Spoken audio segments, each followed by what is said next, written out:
चन्दन ब्रह्मआ UPPLआव फैगोन फैया आं बेखौ मिथिया नाथाय फैनो नाजामारदोंब्ला बेखौ दोलोनि संबिधान बायदियै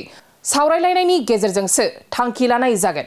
आरो दासिम थांखि गैथ'आ बे बाथ्राखौ बुंदों MCLA माधव चन्द्र सेत्री बिथाङा बाक्सानि निसिमायाव गाबोन UPPL दोलोनि मोनसे गिदिर सुबुंगौमा हाबाफारि लानाय जागोन आरो खुंफुंजानो गोनां हाबाफारिनि थाखायनो नैबे समाव लाहार फाहार खालामनाया सोलिगासिनो सुबुंगौमा हाबाफारियावनो बिटिआरनि गाहाय मावफुं सोद्रोमा प्रमद बर'जों लोगोसे माखासे EM आरो MCLA फोरनि नुजाथिनायाव गुबुन गुबुन दोलोनिफ्राय गोबां मावथि दैदेनगिरिफोरा UPPL दोलोआव आखाइ हमफैगोनखौ बे समाव मिथिनो मोननाय जादों बे लाहार फाहार खालामनाय हाबाफारियावनो MCLA माधव चन्द्र सेत्री बिथाङा चन्दन ब्रह्मनि UPPLआव हाबसिगोन होननानै बाथ्रा खोनाबाय थानायखौ ओरैबायदि खेंफोरथि होदों যদি চন্দন বৰ্মাও যদি আহিব বিচাৰে বা আমি হাগ্ৰম মহিলাৰেও যদি UPPL দলত আহিব বিচাৰে নিশ্চয় আমি চিন্তা কৰিম বুলি মই আজিৰ পৰিবেশটো ঘূৰি আহিছে এই পৰিবেশ ঘূৰি অহাৰ পিছত যদি আমাক ভাল পায় আমাৰ কোনো দলীয় নেতাসকল হওক বা বিভিন্ন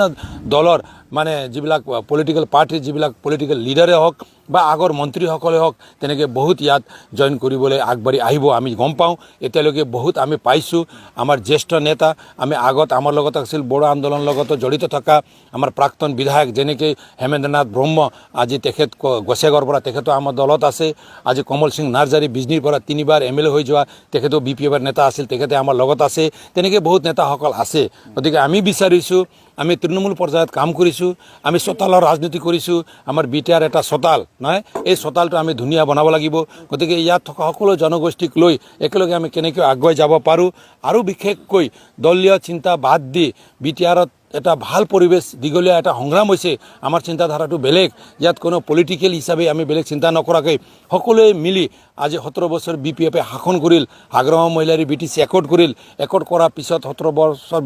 BTC শাসন কৰি তেখেতে যিবিলাক কাম কৰিল এতিয়া বিটিআৰ একৰ্ড হৈ গ'ল বিটিআৰ একৰ্ড হোৱাৰ পিছত নিখিল বড়ো ছাত্ৰ সংস্থা আৰু 4টা মানে NDBৰ মানে গ্ৰুপবিলাকক লৈ যি একৰ্ড হৈ গ'ল এই একৰ্ডক আজি BTCৰ বা বিটিআৰৰ সমূহ জনগোষ্ঠী আজি ওয়েলকাম জনাইছে গতিকে এই একৰ্ডৰ যি শান্তিৰ যি একৰ্ড এইটো মানে বাহাল কৰিব এইটো শান্তিটো বজাই ৰখাৰ যি এটা পৰিকল্পনাত ইয়াত প্ৰমোদ বড়ো ডাঙৰীয়া যি ভিজনটো বনাইছে তাত যদি আমাৰ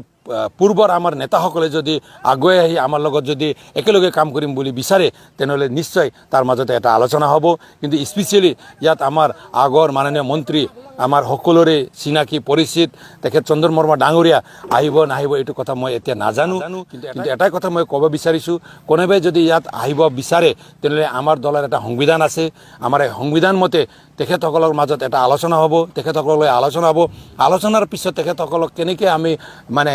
ওয়েলকাম জনাম বা কেনেকৈ তেখেতসকলক আমাৰ দলৰ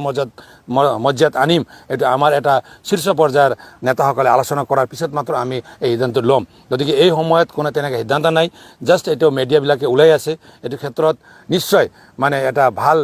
ধৰণৰ এটা চিন্তা চৰ্চা কৰি যদি চন্দন বৰ্মাও যদি আহিব বিচাৰে বা আমি হাগ্ৰম মহিলাৰেও যদি UPPL দলত আহিব বিচাৰে নিশ্চয় আমি চিন্তা কৰিম বুলি মই আজি ক'ব বিচাৰিছোঁ बेयो निसिमा ब्लक कमिटि UPPLनि बानजायनायाव सुबुंगौमा प्लास ग्रेन्ड जयनिं हाबाफारि दङ गाबोन मथा-मथि निसिमा हालामनिफ्राय समस्ति एरियानिफ्राय 20,000 बायदि सुबुंगौमा जमा जागोन आरो प्लास 2,000 बायदि जयनिं जागोन गुबुन पार्टिनिफ्राय बेयाव जयनिं लाफैनाय हाबाफारि दङ ओमफ्राय बेजों लोगोसे जोंहा गाबोननि दिनाव जोंनि बिटिआरनि चिफ मानगोनां प्रमद बर' सारा फैगोन आरो बिथाङा फैनानै सानसे थाल्ला निसिमायावनो गोबां बायदि बायदि हाबाफारि बिथाङा मावफुंगोन आरो बायदि बायदिनि गेजेराव 1 नाम्बाराव जागोन मावरिया बै मावरिया हाजो दं बहाय मोनसे मावरिया बान बे बान्दोनि हेफाजाबनि गेजेरजों 18टा गामिया माइ गायनानै रायजो जागासिनो दङ आरो गोबाव सम BPFनि आमोलाव बिथांमोना बानायनो हायाखैमोन लुनो हायाखैमोन नाथाय UPPL सोरखार फैनाय लोगो लोगो दा 30 कौटि अलरेडि सेंसन जाबाय आरो बियो टेन्डारबो जाबाय बिनिखायनो बेखौ चिफ सारा माने फाउन्डेसन खालामहैगोन अन्थाइ खाम्फा गायसनहैगोन आरो बेयाव बिनि अनगायैबो आरोबाव ओरैजाय जोंहा बान्दोगुरि होननाय मोनसे दैसा दं गोबाव बोसोरनिफ्राय माने बे दैसानि सायाव दलां होनो हायाखैमोन नाथाय दा जोंना UPPL सोरखारा दा बे बान्दोगुरि गामियाव जि दैसा दङ बे दैसानि सायावबो दलां आरो मोनसेया सेरफांगुरि दं बिनि ओरै साहा थांनानै दैलामाव बेयावबो दलां बे मोननैजों लानानै 9 कौटिनि दलां जागोन आरो बेखौबो बिथाङा चिफ सारा गायसनगोन गाबोन अन्थाइ खाम्फा बेजों लोगोसे माबाफोर दंबावो नामा बेजों लोगोसे बिथाङा बे सुबुं गौमा जानाय समाव जोंनि रायजो राजाफोर जेनोखि गेदारिं जागोन बे गेदारिं जानायाव बिथाङा माने गावनि जेनोखि उद्देश्य आरो लक्ष्य बिटिआरखौ बोरै सालायलांगोन बे ओनसोलाव मा मावगोन बिनि सायाव बिथाङा गासिबो खोथाफोरखौ थख' बुंजोबगोन आरो बिथांनि सिगाङाव जिहेतु 2000 जाय सुबुंफ्रा माने जोंनाव गुबुन फानजानिफ्राय जयेन लाफैगोन बे हाबाफारियावबो बिथाङा बाहागो लागोन नैसिमायावथ' 95%आनो फैसिगोन बायदि जाबाय दा बेवहाय बुंनो थाङोबा नैबे गाबोननि जानो गोनां सुबुं गौमानि गेजेरजों रायजो राजाफ्रा मोनथिगोन नोंथांमोनहा मोनथिगोन जिखुनु माने एसे बाङाय माबायाल'